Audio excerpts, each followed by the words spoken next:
Sidoarjo.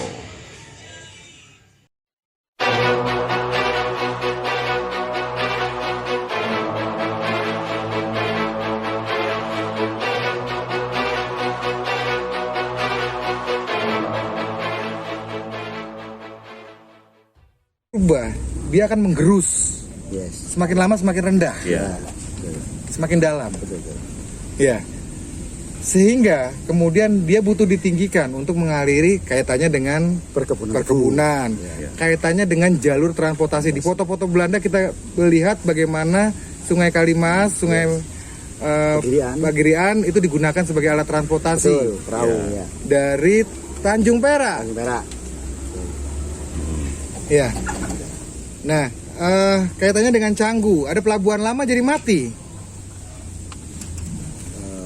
Kalau logikanya tidak ada monopoli baru, ya pelabuhan lama akan hidup loh ya.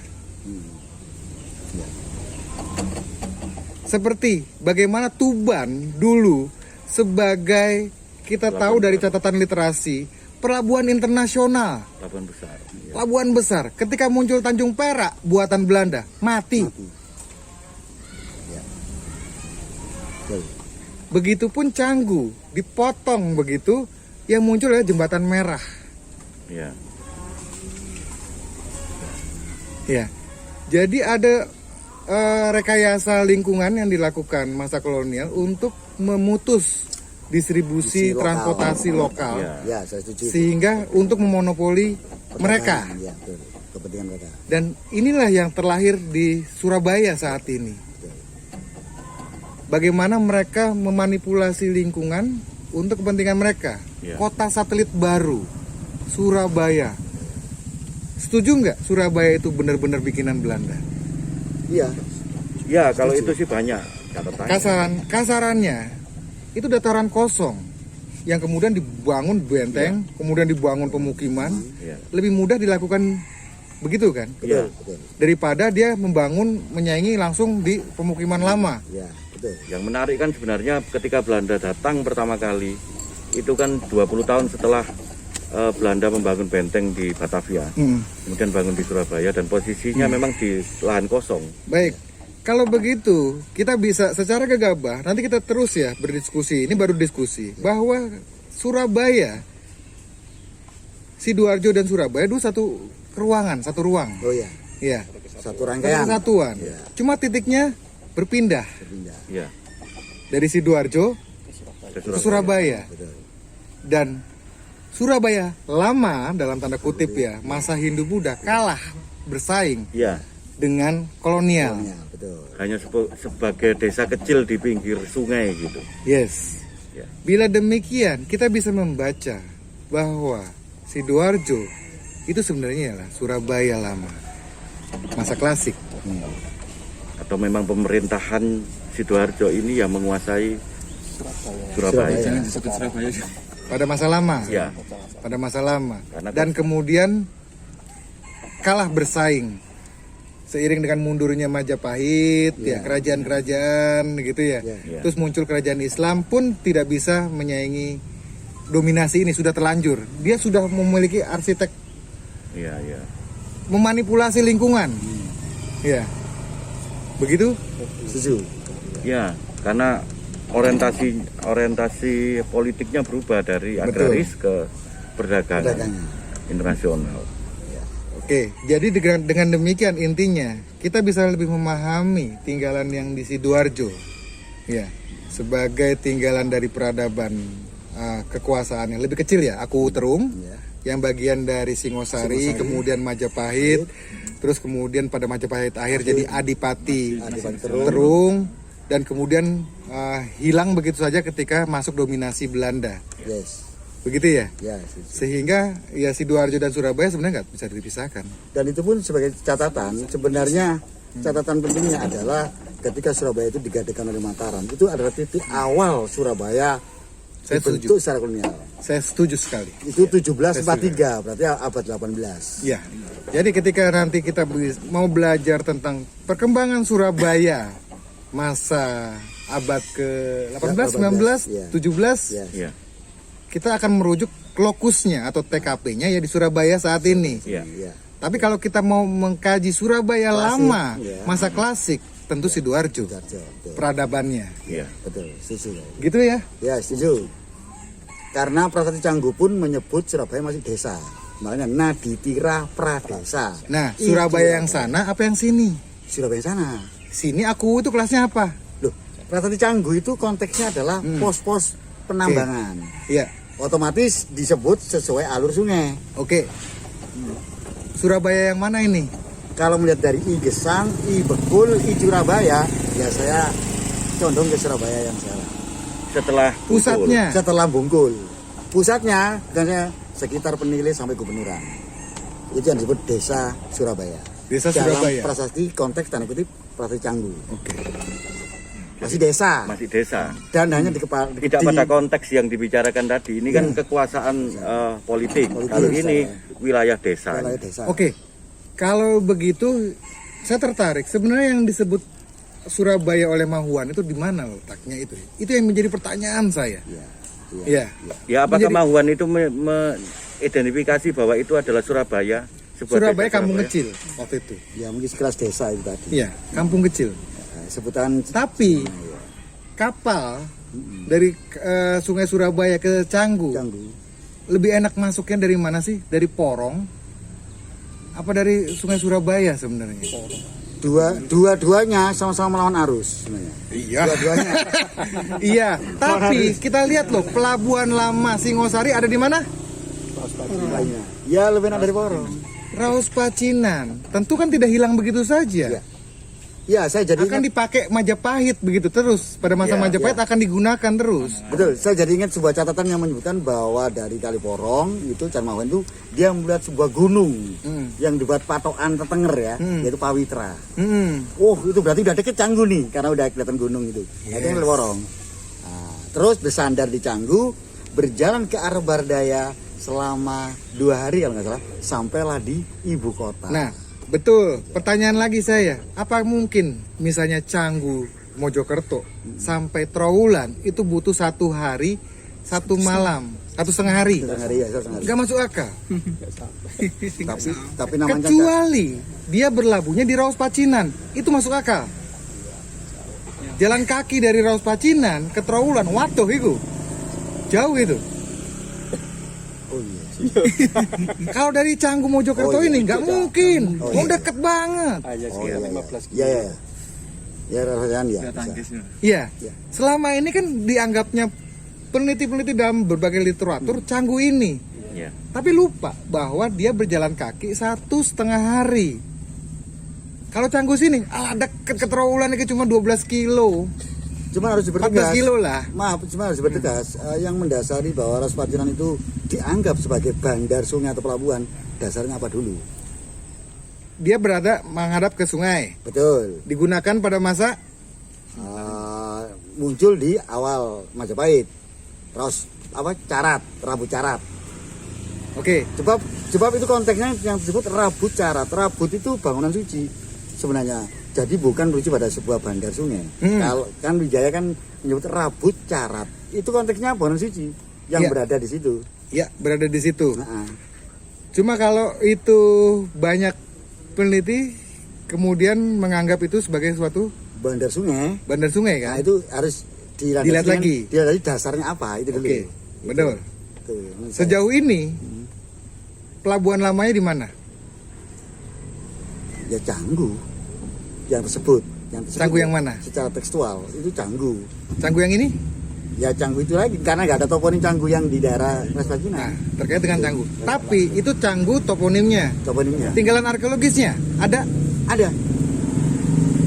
ada di dam Canggu yang sekarang itu ada balolok, ada situ itu Iya. yang sudah diplester itu. Iya. Kalau mau dibongkar itu pada kota ada. Itu pernah dilakukan puslit dan tidak ditemukan suatu pemukiman, tidak Ya. sepadat. Ya, Logikanya dia bandar besar ya. Ya. Dia akan diisi oleh pemukiman-pemukiman cukup padat. Dan kalau nggak salah ada toponim pelabuhan ya. Ya, Bandar. kalau nama ada. Di mana itu Canggu ya? Dusun apa desa mas? Dusun. Dusun loh Kalau ini. Dusun pelabuhan. Canggu itu nama desa. Nama desa, dusunnya. Nama dusunnya Pelabuhan. pelabuhan. Nah, ini. Cuma itu tadi kerapatannya kurang sana. Ya karena saya rasa itu sudah bagian dari korban perkembangan peradaban, kan itu ada pabrik besar apa itu Oke. Ajinomoto dan sebagainya. Oke, bila di situ Layernya tertutup Iya. oleh peradaban Bila baru. di situ membutuhkan 1,5 hari. Ya karena itu namanya catatan kan si enaknya si penulis dong.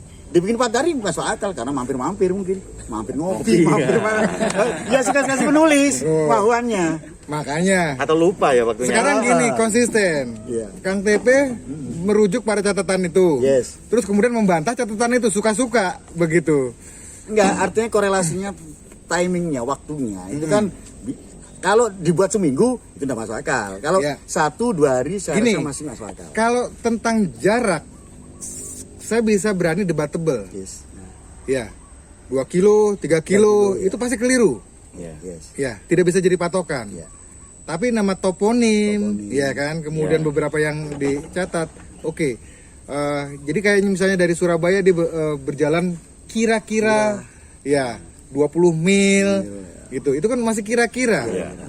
Dia itu penyair bukan kapten, begitu ya, mau bisa memperkirakan Dan ini. tergantung ini juga jalannya apa Nah. naik ke dokar atau apa itu. Tapi juga kalau pengaruh. misalnya seperti catatan waktu itu jarang keliru, seperti Wargasari memperhitungkan ya jalan pagi sampai di matahari terbenam. Oh ya. Seperti itu loh ya. Wargasari ya. Nah di Mahuan juga sama, waktu kan nggak mungkin keliru. Semua punya konsep waktu yang sama. Betul. Karena itu nanti kan pasti ditularkan ke pelaut. Dan konsep waktu yang sama itu juga berkolerasi dengan jarak tempuh, Betul, ya. ya kan? Betul. Berarti kalau dukanya Pak Wicak di mana? Masuk dari Porong. Porong. Tapi Canggu itu Yang tidak dimaksud. sekecil sekarang. Wilayah Canggu itu besar.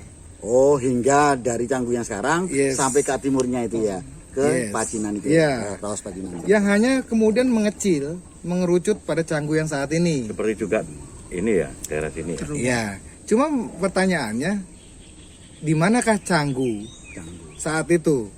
Dan kemudian Canggu juga nama Canggu ada, di Kediri ada Canggu. Betul. Ya, berarti apakah Canggu itu kemudian berarti merujuk ke pelabuhan, begitu ya? Ada banyak beberapa pelabuhan, karena kita kan ada di jalur rempah itu kan ada budaya sungai ya, selain maritim juga sungai. Ya. Di Prasasti Canggu juga ada pelabuhan-pelabuhan tambang, Penambangan, betul. penambangan. Ya, cuma kita belum menemukan di mana sih pelabuhan mendaratnya, kemudian mengakses dari sana tamu dari luar ya, Ya. kemudian berjalan ke Trawulan. Canggu saya pikir tidak satu nama, buktinya di Kediri ada. Artinya ada nama Ada Canggu beberapa yang nama. punah. Iya. Dan nama Canggu yang kemudian merujuk pada itu kemungkinan sudah punah. Ya. Ya. Jadi Gitu. nama perumahan gitu misalnya. Iya kan? Kan Tapi banyak. maaf ya, tapi kalau dibatasi prasasti Canggu, berarti Canggu itu kan nama-namanya pasti Trawulan 1. Karena ditemukan di Trawulan, Lempeng kan. Dan kenapa disebut prasasti Canggu? Karena setelah dibaca itu adalah konteksnya jalur penambangan, pos penambangan yang dimulai awalnya dari Canggu. Sehingga akhirnya ke mana? Sarba, apa Panumbangan, Jeruk. Ya. Awalnya Canggu, startnya. Berarti Dan otomatis itu tambang konteksnya, ya iya. penambangan, Iya, benar, iya, saya setuju. bukan pendaratan. Oh iya. Agak dikritisi Ya, ya. lagi, Loh. gitu ya kan? Yes. Bukan pelabuhan pendaratan loh, pelabuhan penambangan. Ada 2 jenis loh. Ya, penambangan untuk menyeberang dan pelabuhan untuk bersandar kapal. Dari Canggu, toponim Canggu ternyata ada beberapa. Jadi kita mempertanyakan dulu nih Canggu yang di sini. Kenapa dipertanyakan? Pertama, itu konsepnya tambang, pelabuhan tambang. Kedua, Mahuan dari Canggu 1,5 hari membutuhkan waktu untuk sampai ke Kota Raja. Kota Raja. Atau kesasar. Nah, bisa. Gitu. Nah, tapi itulah. Pakai GPS. Tapi itulah yang menarik. Nah, kenapa ini kok? Keturun. Kenapa ini menarik? Kalau kita tarik lagi ke masa sebelumnya bahwa dalam buku Anthony Reid, pelabuhan Majapahit itu ada di daerah Bangil. Nil. Oh gitu kan. Ya, Itu interpretasinya ya. interpretasinya. Gitu. Dari catatan-catatan lama merujuk di Bangil. Wah, berarti Bangil ini ya. Dan Nggak nanti jadi kan- Surabaya ya. Nah, Bangil hadir karena dia muaranya Porong. Iya. Porong lama ya. Porong lama. lama. Ya, Iya, jelas Porong lama. Porong lama. Utaranya Memang Bangil. ada anunya, perubahan. Ya, sampai sekarang aja. Jejaknya aja. Ya, itu. sepakat, ya. Yang bersebelahan dengan Sidoarjo. Sebelah Sidoarjo ada Candi Pari, ada Candi Pamotan. Sumur, Pamotan, banyak banget tuh sampai ke ada Kebo Ireng, daerah situ kan, daerah Gempol itu. Kapulungan. Peradaban luar biasa itu Gempol. Betul. Itu lebih cocok sebagai pelabuhan daripada Canggu. Sorry lo ya. Pelabuhan besar. Pelabuhan besar. Ya. Kalaupun ada di Canggu itu kan hanya apa? Sing dari punten sing ono apa? Tapi Nandi. Nah, itu kan. Kojo lebahnya itu aja. Oh iya, Majalengka. Terlihat bekas. ya, dia di Surabaya mendarat di situ, kemudian masuk pakai kapal kecil. Nah, turunnya di mana? Itu ya kan. Yang membutuhkan waktu 1,5 hari ke Kota Raja. Kota Raja. Kalau di Canggu ini, aku nggak yakin, mau deket banget. Masa 1,5 hari? Ya, mungkin kisaran Sidoarjo inilah, begitu loh. Iya. Ya betul. Kalau Canggu kalau Carat Patinan ya lewati jalur kuno Watu Kosek itu ya. Mojosari, Bangsal, Yapan udah Majapahit. Iya. Makanya sana kan banyak peradaban juga. Iya, Mojosari. Daerah Japan. Japan itu eksistensinya mulai masa awal Majapahit sampai Mataraman loh itu. Perjalanan Japan. Hayam Wuruk keluar dari Kota Raja melewati kota, Japan berarti Japan itu menjadi gerbang. dan eksistensinya itu panjang. Kalau sekarang Japanan, waduh itu Oh Kota bukan Raja. Japan. Mojokerto. Ya Japan yang pada akhirnya masa-masa awal Pajang Mataram awal Islam dipecah dua. Japan Wetan, Wirasobo. Japan Kulon. Ya Japan Wetan sekarang dibagi Bangsal, Japan daerah Japan yang sekarang jadi perumahan Japan Raya. ya dekatnya rumah Pak Wijat. Iya, tapi Suko. kan jauh itu dari Itu Japan Kulon diwakili Suko. Dekat kan. ya ada Titiknya di mana? punden Kalau yang di titiknya Sangkapuri. enggak bisa karena itu dulu Japan ini wilayah luas. Saya yakin wilayah luas karena disebutkan pendarmanya bapaknya Hayam Wuruk di Japan. Di mana titiknya? Nah, itu susah. Kalau bicara itu susah. Cuman cakupan wilayahnya saya yakin luas. Karena kita butuh data baru. Yes. Selama ini data lama ditafsir lagi, bingung, bulat daerah. Yes. Bulat daerah. Tapi tidak Apalagi kan pelabuhan yang disebut Pelabuhan Canggu itu kan zaman Prabu Wisnuwardana bikinnya. Kalau memang itu pelabuhannya utama Singosari, ngapain dia buat di Canggu yang kita kenal sekarang? Atau Seharusnya feeder. kan dekat Bisa jadi feeder. Oh Kota iya. Rajanya. Ya, Iya. di Porong. Ya, seharusnya. para raton nyebut Wisnuwardana membangun benteng pertahanannya di Iya. Canggu. Konteksnya benteng di Canggu. Ya mungkin itu mewakili bisa. Jadi perlu penafsiran kembali terhadap yang sudah lama begitu yang diakui. Cuman kalau Canggu itu dihubungkan dengan Prabu Carat, kenapa Kodadu mencatat perjalanan itu justru Prabu Carat yang catat? Kenapa enggak ke Canggu gitu loh? Seandainya sekitar situ. Itu yang jadi pertanyaannya juga. Iya. Betul, Jadi saya jadi itu. betul. Karena buru-buru ke Prabu Carat, kayaknya buru-buru mau nyebrang, tapi kecegat begitu ya. Ataukah tanda kutip Prabu Carat dalam konteks Kodadu ini sebuah bangunan sucinya Canggu pelabuhannya. Iya. Dengan konteks tempat lokasi yang tidak jauh ya saat itu misalkan kan Prabu Carat itu agak ke dalam nih kalau ditarik garis Porong. Mungkin Canggu yang mendekati pas sungainya. Bisa. Mungkin. Perlu dieskavasi? Oh tentu. Oke ya, berarti sekarang memang tadi sebaran-sebaran itu oke, kita tahu itu ada struktur, ada sumur, ada apa, ada candi, ada apa. Oke, berhenti sampai di situ kalau kemudian tidak berusaha menggabungkannya menjadi secara keseluruhan. Betul. Iya kan? Walaupun upaya ini banyak spekulasinya, banyak gegabahnya, tapi itu perlu dilakukan daripada hanya bagian-bagian nggak ngerti apapun. Ya. Spekulasi ini ya disusun sebagai suatu dugaan atau hipotesis yang kemudian dibuktikan lagi dengan data-data yang lain. Betul. Benar nggak? Betul. Nah, bagaimana sekarang kita tadi kembali lagi kepada teman-teman Sidoarjo sudah melakukan eksplorasi di Sidoarjo dan mendapati dan kemudian mencoba menafsirkan ini bagian dari apa. Nah, tadi dari diskusi walaupun masih spekulasi, ya. setidaknya bisa memberikan gambaran ya bahwa ini Sidoarjo telah ada pada masa Singosari, Majapahit awal, kemudian Majapahit akhir, dan kemudian mati begitu ya oleh munculnya VOC dan Belanda. Gitu. Semenjak Surabaya dijadikan pusat India Timur, VOC India cabang India Timur.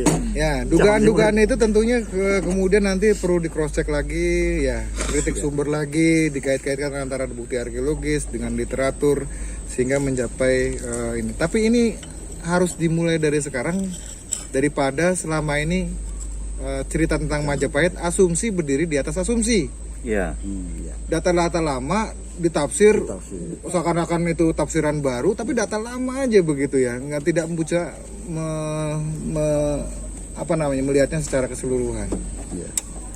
Jadi saya pernah menyarankan berikan kepada teman-teman Mas Agus dan teman-teman itu untuk mencari peta lama sekitar Tarik.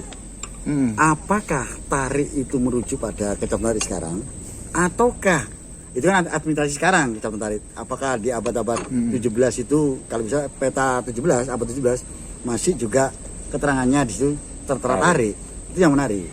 Oke. Nah, jadi kita bisa tahu titik minimal Tarik yang di peta abad 17 itu di mana, gitu loh. Nah, saya itu.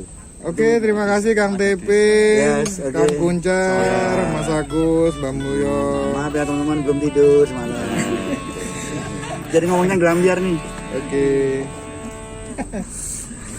Sampai habis. Sampai habis lobet. Wah, Aku sampe ngomong bahasa Indonesia ning babe. coba. Saya